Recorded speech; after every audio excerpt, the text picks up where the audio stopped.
So I work at a shoe store called Off-Broadway Shoe Warehouse in the Colorado Mills Mall, and it's basically like a huge franchise like shoe outlet store.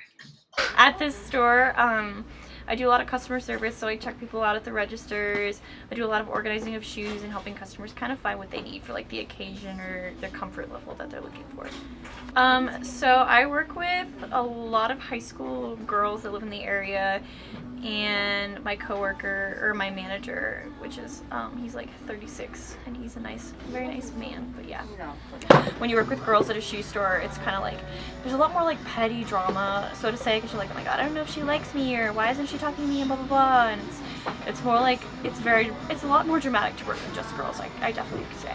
We kind of hire more girls because girls tend to go to girls for like more shoe advice, and so the only two guys that really work there are the main manager and one of the guys who works in shipping. So the manager kind of just oversees everybody and works mostly in the back, and the guy who handles shipping also works really mostly in the back. It's normally girls who go shoe shopping, so like our store is divided like 75% female shoes and 25% male, kind of roughly, and so it's more likely that like a woman will come in and she will like say, hey, I need help finding a shoe, and she's probably less likely to go to one of the guys to try to help her find like a heel for a special occasion or something. So if males worked in the female departments of the shoes, normally they tend to be more feminine, just because like you have to be able to be like, oh my god girl, that shoe looks so good on you and stuff like that. Basically you have to hype her up, and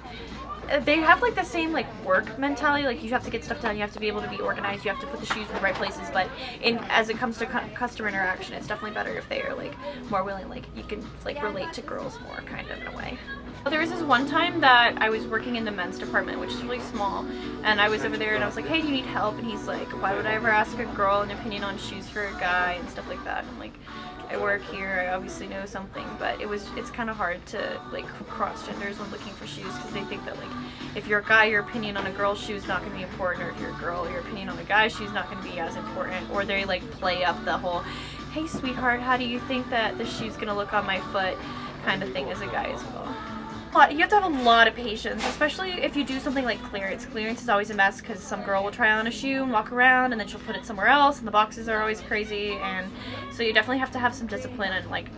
knowing like, hey, obviously there's not one shoe in the store, like it's somewhere else, and you just have to be willing to find something like that. Yeah, I definitely try my best to think about what the customer needs. Sometimes someone will come up to you and they're like, hey, I want this black shoe, and you have to kind of like problem solve based on like what they want and what they're looking for, which can take some time, and you have to like tie in some of that patience that I talked about earlier. And so my expectations for myself are always like to get all my tasks done, and if there's nothing to do, then I try to find something else to do, because I'm kind of one of those people who has to be doing something at the workplace, otherwise I feel like really useless there. Probably the hardest part about working retail is that there's a lot of theft, and so I remember one time I was helping this guy like try on some Timberland shoes, and he was like, oh, I want all these different sizes and different colors, and so I brought him like 6 boxes of Timberlands, and I give them to him. He just bolts out the door. And like some crazy guy like ran after him trying to take pictures of his car and stuff like that. The police had to come, and I was like, I literally just gave you all these shoes and you just like ran out the door. Like, people have some like guts. A lot of brides who come in looking for a special occasion shoe, and if it doesn't exactly match their dress, they freak out, which is it's kind of interesting to have to deal with. Or there's like a lot of picky moms that if they come in with their daughter, they have to make sure the heel's the right height or if it's comfortable enough, because they don't want them walking in too high of a heel at too young of an age. And the most fun part is probably checking people out, because at that point they pretty much know what they want, and it's kind of like a guessing game. Try to see if you can find the right sizes if they're mismatched and stuff like that. I definitely wish to gain a lot of customer service experience. When I graduate college, I want to be a doctor, and so having that like good person interaction thing will definitely help in my future career, as well as like building relationships within the workplace will definitely help me like further my career in either like when I want to be a doctor or even in retail until then.